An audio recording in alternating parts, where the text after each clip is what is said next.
Hello, and welcome to Doc Explain This, the podcast where we break down medical diagnosis in simple, everyday language. My name is Dr. T, and each episode I'll help you understand the what, the why, and the how of your health so you can take charge of it. Today, being our very first episode, was starting from the very beginning. So I'd like us to lay the right foundation and then build on that. So before we dive into tackling any medical conditions, I just want to ensure that we're on the same page. So I would like to ask you a question. You can take a couple of minutes. You can pause after you've heard the question to think about it, or you can just process it as I talk. So here's the question. How do you approach your health? In other words, how do you manage your health? Now, you might be thinking, okay, do you even manage your health? Is it something that you feel like is under your control? Or is it something that you've actually taken steps to be able to control it to some extent? Or do you feel like it's something like you don't have any control, you don't have any say over, and as a result, you don't do anything about it? I'm very curious as to what your answers are to these various questions, but I want you to think about it. And think about it as I continue speaking. So let me just share a short story. So there's this wonderful lady in her mid-30s. Let's call her name Ada. So Ada kept getting dizzy spells. So she felt lightheaded, having this bouts of near fainting, in quote. She had headaches, and sometimes she would feel like her heart was racing, like it was beating really fast. But she kept telling herself, oh, it's stress, it's anxiety. She had a lot of things going on for her, so she's like, oh, maybe it's anxiety, maybe it's stress. And then she's like, I'll rest over the weekend, that will help. I'll feel better. I just need to sleep more. I just need to meditate, all of that. And months just passed. And one day, she fainted at work. Now, the good thing was that she had people around her, so they could easily just come in. They carried her to the hospital, and when she got to the hospital, she would then discover that she actually had severe anemia. So her blood level was quite low, and it had been that way for months. Now, because of that, she had also developed very low blood pressure. So all of that had been happening to her. And the good thing is, the hospital that she went to, they were able to manage everything. And at the end of the day, she was fine. Now, Ada's story, or Ada's case, ended on a positive note, if you ask me. Because, luckily for her, she was in the right place. She had the right people. They carried her to the right clinic. She got the right help. But more often, what happens is when the results of actions like postponing seeking care or ignoring certain symptoms, what happens is that most times bad things happen and they are not in the right place, they are not with the right people, They don't get the opportunity to receive the right care. And then what we hear is this person died. And that is what happens most times. You hear things like, oh, the person slumped and died. They've tried to rush the person to the nearest hospital. The hospital didn't have this one didn't have that. There was this, there was that. In one case, or in one word, the person passes on. And then we blame government, we blame healthcare system, blame the doctor. We don't remember to blame the person. But there's all of that. And it all boils down to how you approach your health. You see, for a lot of people, the idea of taking care of their health feels reactive, meaning you don't do anything until you have to. So you don't see any need to set goals for your health or to be proactive about your health. You don't see any reason to do any of that until you get to a point where it's like your body cannot take it anymore. And it makes me wonder why. Are people scared of coming to the hospital to see doctors? Is it a phobia thing? Is it a fear of, oh, if I go there, they will tell me something negative and I won't like it? Is that what the issue is? Because I know that, yes, in the religious books, hospitals have been demonized. And because of that, the moment people hear go to the hospital, some people even fall into depression immediately. And I do not understand why. Doctors are not evil people. We're here to help you. We're here to solve whatever problem needs to be solved. And more importantly, we're here to prevent you from even falling into issues. We have so much information to give. And it doesn't make sense why people wouldn't just come. There are some people that come, receive diagnosis and never come back again. There are some that come, receive partial treatment and that is it. So I'm very curious. Why? Or is it because of the cost implication? So I do understand the financial environment that some of my listeners might be in.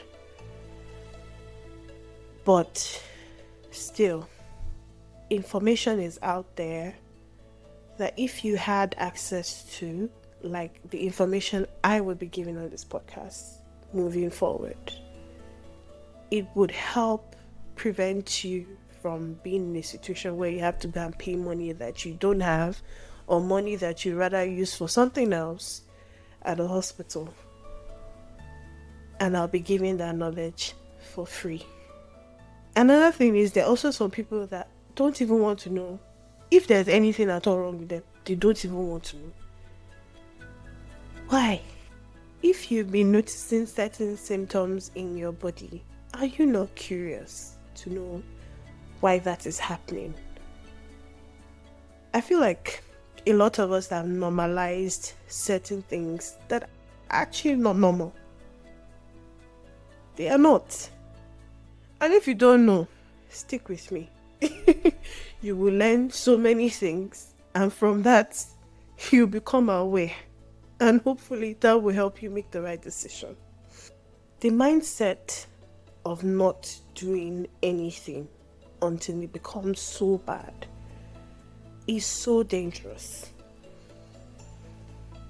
And your health, your body, isn't something that you only fix when it breaks. It should be something that you build every day. You know, as a person that believes in purpose, one thing I've discovered is your body, your health is the vehicle that allows you to achieve purpose. You might have wonderful ideas. You might have fantastic dreams, a lot of potential. You might be young, seemingly healthy, with a lot of dreams. You might be middle aged, you've done a lot of great things. There are still things ahead of you. And you might be quite old or older. You've seen a lot of things happen, but you still have a wealth of wisdom in you to release to younger people that will want to hear from you. But if your body gives up on you before you're able to achieve those things, then that is it. Don't wait till it gets to a point where nobody can help you. That is not how it should be. That is not how you're supposed to approach your health. It is very dangerous, and not so many people end up being lucky. And it's possible that you're wondering, what does it mean to take charge of your health even? Because I've been saying, how to approach health, how to do this, so how do we do it? Thank you that you're interested. One of the ways is by just listening to your body. I gave the scenario of someone that just slumped and died. Do you know that in most cases where people just slump and die, or where people just pass out and they die, their bodies have given them certain symptoms and they probably just ignored it or postponed seeking care. It is not normal for you to have had one symptom over and over and over again and you are not curious to know why. I'll give an example. How can you have had a headache almost every day for 3 weeks and you ignore it? Or a pain in one side or part of your body, you get so used to it that sometimes it feels like it's not there until someone touches it and it's still there. How can you just be so comfortable with just swallowing any painkiller at every point in time? Like, there are some people that they're always asking people, do you have paracetamol? Do you have this? Do you have that? You're the person that everybody knows uses one painkiller or the other. How is that normal? Or some form of tiredness. You wake up in the morning, you're tired. You slept 14 hours and you still wake up tired. And that is your normal. Your body is speaking to you. Don't silence it. Stop ignoring it. I'm not saying that you should panic over every ache or every pain in your body, but you need to pay attention. It is your body for a purpose, not someone else's body. You should be sensitive to some symptoms that you might feel, some signs that you might see. It's a different case if you miss it entirely, but some of these things are there. Having a headache that you cannot categorically point and say, I'm having this headache because I didn't drink enough water, so I'm dehydrated. Or I'm having this headache because I did something really, really stressful and my body is telling me I need to rest. You can't say why. It's just there. If it's been lingering and you do not feel any need to reach out to your doctor. Some of you are opportune to have doctors as friends, as family friends, all of that. You just keep quiet. Don't say anything. If a symptom keeps coming back, or you just wake up and you feel off with your body, get it checked. I don't think there's any other alarm that is as loud as that. Get it checked. It is so important. The moment you begin to feel uneasy with your own body, go straight to the hospital. Don't wait to be at the mercy of someone else, because you never know what can happen. Another way you can take charge of your health is to set realistic health goals. I know that this is the month of July. We've all been will I say, mesmerized by the fact that, oh, the year went by so fast and now we're at the beginning of the second half. And I know you serious minded people already, you made goals for the year, goals for the first quarter, goals for the first half. Now you've already put down goals for your life, for your self development, for your jobs. You already have those goals, those wonderful things that you want to do. You've prepared them, all of that. Good stuff. What about the goals for your health? Yeah. Are you saying something? Because I'm not hearing. What about the goals for your health? Come New Year's Day, come last year, December, November, when you were vision boarding, what did you put on your vision board for your health? What were your goals? Oh, so the body that will carry out all the goals or try to achieve all the goals for your business, for your career, for your self-development, for your spiritual growth does not deserve one goal. Okay, fine. Let me put you people aside. The people that don't have goals, just stay on one side. You people that wrote goals down, thank you. Wonderful. Great. Round of applause. What goal did you write down? Because another thing is, I like some of these goals or resolutions that I see, like, oh, I'll go to the gym 5 times a week. I'll change my diet drastically.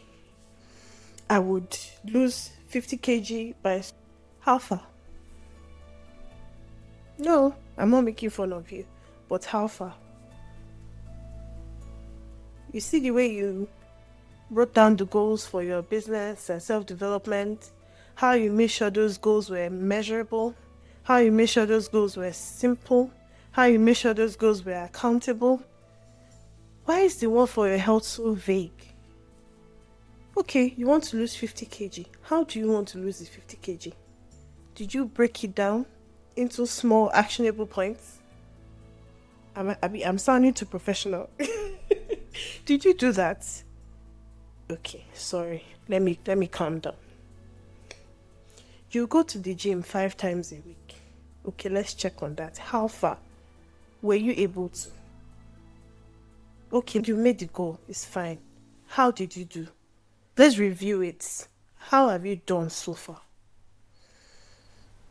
See, when it comes to setting goals for your health or goals for anything at all, small, realistic goals are the ones that actually work better.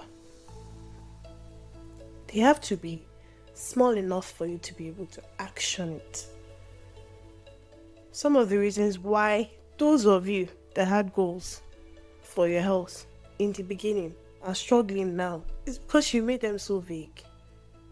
You were not realistic enough with yourself.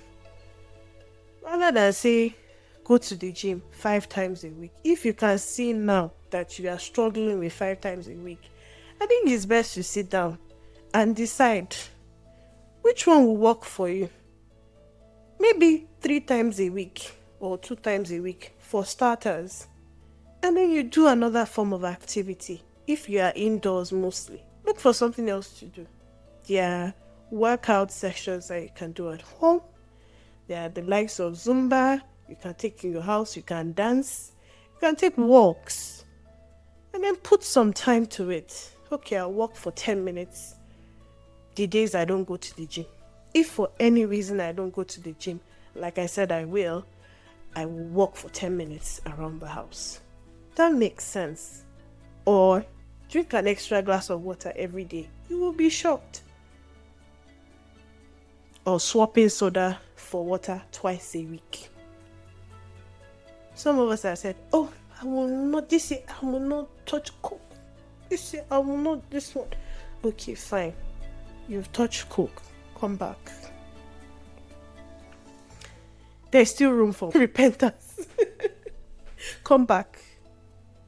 Now, let's start small. If it's twice a week, that you can manage, let's do that first.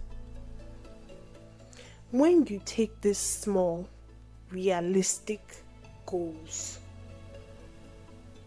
consistently, when you do them consistently, it builds up your confidence. And that confidence is what helps you to stick with these goals and you end up achieving them. So please, if you're on the team that didn't set up any goals, nothing, please, it's not too late. In fact, this is the best time ever. And if it doesn't happen this week, I pray this thought lingers in your heart long enough. End of the month, in 3 months' time. But the main thing is that you sit down and you think about ways to improve your health and you actually turn them into goals. Goals that you can achieve. Goals that are within your reach. And you put them into action. Another way that you can achieve control over your health that I don't think it has been discussed well enough is actually knowing your family history. So knowing your family's health background.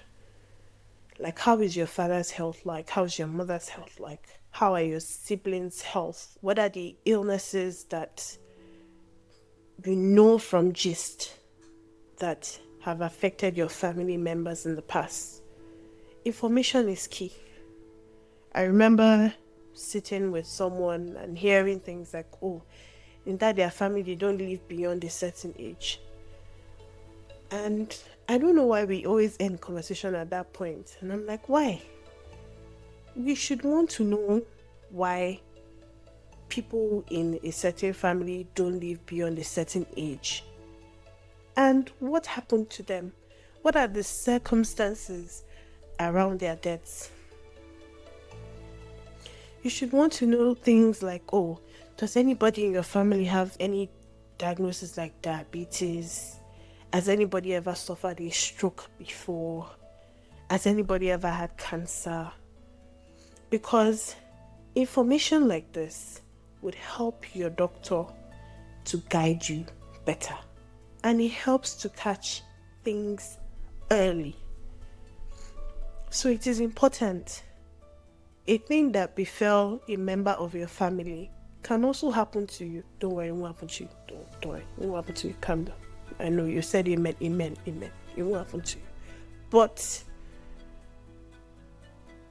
the reason why it will happen to you, part of it is because you will take precaution. So you need to know. If you've never thought about it before and you have parents or siblings that have those type of information, reach out to them. Why did this person die? What did they say happened to him? It's not you being nosy. Don't worry, it's not you being nosy. On this occasion, you're not being nosy. You need that information so that you can also take actionable steps. If you had a family member that had diabetes or a family member that died of maybe stroke, had high blood pressure, you have two parents that have hypertension, you have parents or you know somebody or your auntie had breast cancer or something, all of this information is important. So take for example now, breast cancer. If a mother is diagnosed with breast cancer at the age of, let's say 50, with the current guidelines for health, we have to start doing mammograms for her daughter at the age of 40, 10 years prior to when she was diagnosed. Because if it's a familial or an inherited type of breast cancer that probably runs in that family, we have to try to prevent the woman's child from having it. So for the females, we typically do a mammogram for them, which is like a scan of the breast. We start doing it for them from the age of 40 or 10 years before they were diagnosed. So if the mother was diagnosed as 50, it would be 10 years before that, so 40. So if she was diagnosed earlier as maybe, let's say, 30, therefore the girl will start at the age of 20. And this is so that we can catch it earlier.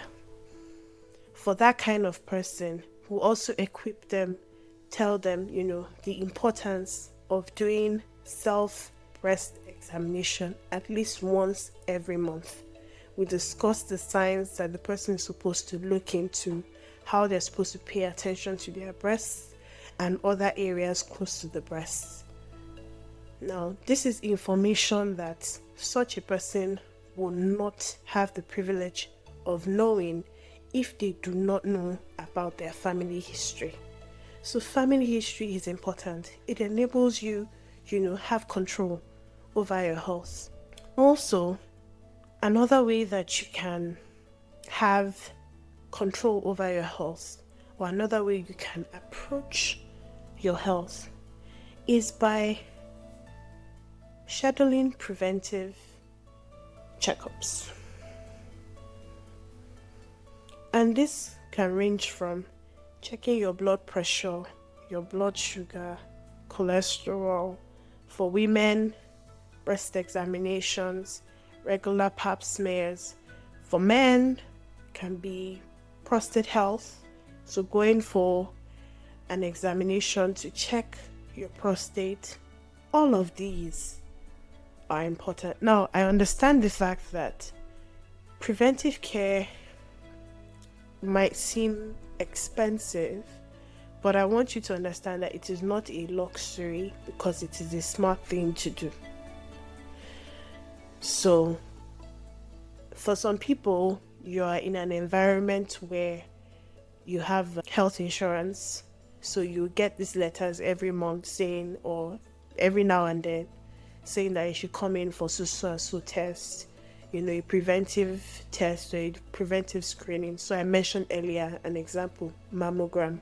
So for women, typically from the age of 45 to 50, you might start getting such letters saying come in for a mammogram, stuff like that. For younger women, from the age of 20, 25, it's almost like a standard. Everybody will get a letter for a pap smear, to come in and have a pap smear test done, which is a screening test for cervical cancer. So all of that happens, but I also get that there are some people that are in countries where you have to pay for it yourself. You do not have the luxury of having such preventive care being funded by the government, and I do understand. And I know that because of that, you might not want to prioritize doing it, but I'm here to actually encourage you. Please do it. It is good money well spent. It is an investment that will pay you, because you would have control over your body. You will know what is happening in your body, and you'll be able to exert some control over what might happen, because you have the information. You've done the test, they've told you. I can confidently tell you that there's nothing an oncologist, so a doctor that deals with like cancers, loves more than having a patient that they caught the diagnosis so early that the person can live their life like it never happened. It is like a miracle. They look forward to it. And all of this happens when people just simply take preventive care seriously. Now, you might think that cancer is very dire, is very sad. You don't even want to hear about it. Okay, let's talk about the simple ones. Blood pressure. Have you ever checked your blood pressure before? There are people that have never checked their blood pressure before. How is that even possible? Do you even know what your blood pressure is like? For some people, it's blood sugar. You've never checked your blood sugar, and you are eating every single day. You don't even know if you are pre-diabetic or you have normal blood sugar levels. No information. Now, if you are listening to me and you perchance struggle with weight loss and you're overweight, please just randomly check your blood sugar. Let's even know where you are. Do it. Same thing with your blood pressure. They're all important because it is when you check these things that you know where you stand, and that's the best place for someone to help you if you need that help. That's the only way you can have control. Another thing that you have to do, which I do not think I can overemphasize at this point, is that you have to take your health personally. You are not your neighbor. You are not an Instagram influencer. You are you. Your health is yours. And it starts by making small decisions that add up slowly over time. Take control. It is your body. Take control of your health. Taking charge is not just by saying it, it's by doing it. Take control of your health. Search for the right information. Follow it. Have that information, have that knowledge. It's not scary if you have to ask difficult questions, but you have to keep motivating yourself with the reasons why you are asking. If it's a difficult subject to broach with a family member, why another family member died, then you should perhaps explain to him why you're asking. I'm asking because I don't want us to die before our time because of something like this. What happened? Why did that person die? How did that person die? What disease did they have? And then from that, what changes do you need to make? You cannot be towing the same path as that person and expect a different outcome. Come on. Please take your health personally. So, because this podcast is all about making, well, in simpler terms, making life simple for you health-wise, I'll just briefly or quickly summarize everything I've said. And I'll even simplify it more and just say this. Here are 5 steps you can take this week. Start a simple symptom journal. So if something feels off in your body, just write it down. You can make a note on your phone. You can write it down in your journal. Write a date. Write the symptom. Write the time. Second step, book one checkup.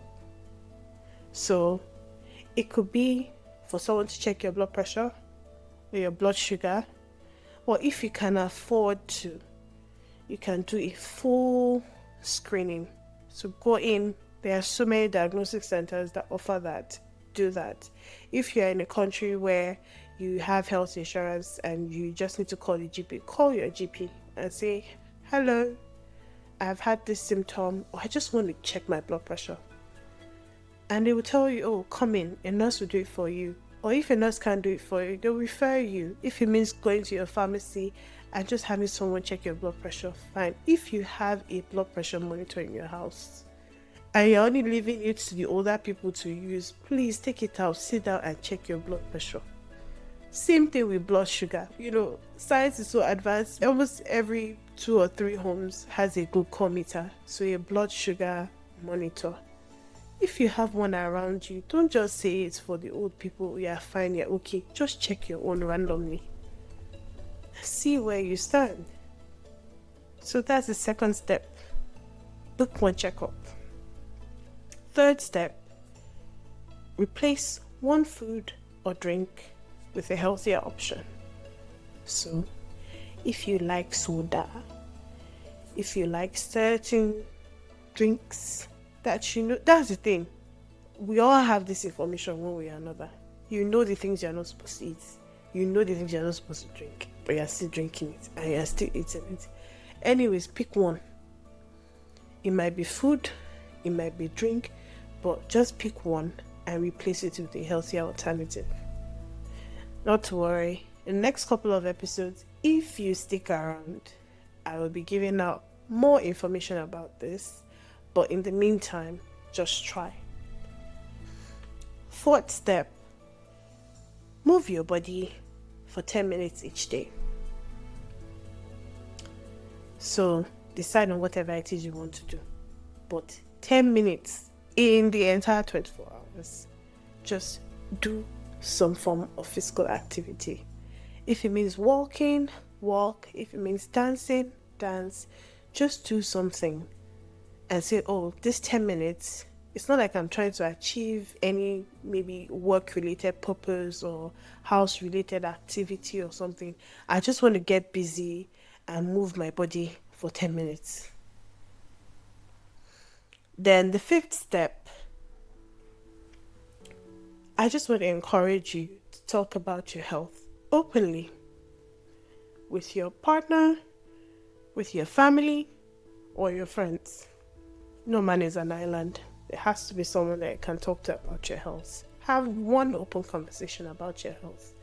If there's something that you're struggling with, discuss it. If there's something you feel like the person might have an insight or some sort of information about, discuss. Even if it's just general bans. Instead of just talking about soccer, talking about government, talk about health. Have one banter about health. Talk about it. And most importantly, be kind to yourself. This is not about fear or shame. It's about control, empowerment, and ownership. Don't let fear overpower you. Be courageous. It is your body. You have the right.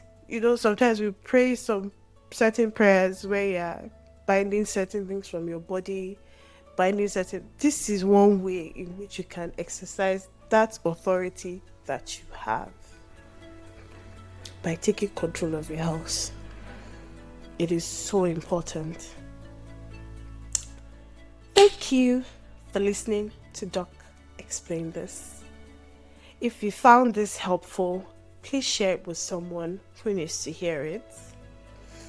Share it with a loved one, family member, friends. Let everybody hear the good news, please. Don't keep it to yourself alone. Share it to as many people as possible. If anybody used to send you broadcasts about things, send this one to them too. Send it to them. And don't forget to follow the podcast so that you'll never miss an episode. So don't forget to follow us on YouTube at Doc Explain This. Don't forget to follow us on Instagram at Doc_Explain This. And more importantly, you can send us your questions or suggestions to our podcast email, which is DocExplainThis explainthis@gmail.com. So send us an email. You can also slide into our DMs and also shoot your messages there. And before you know it, I will be right back. I will be diving into something very, very interesting.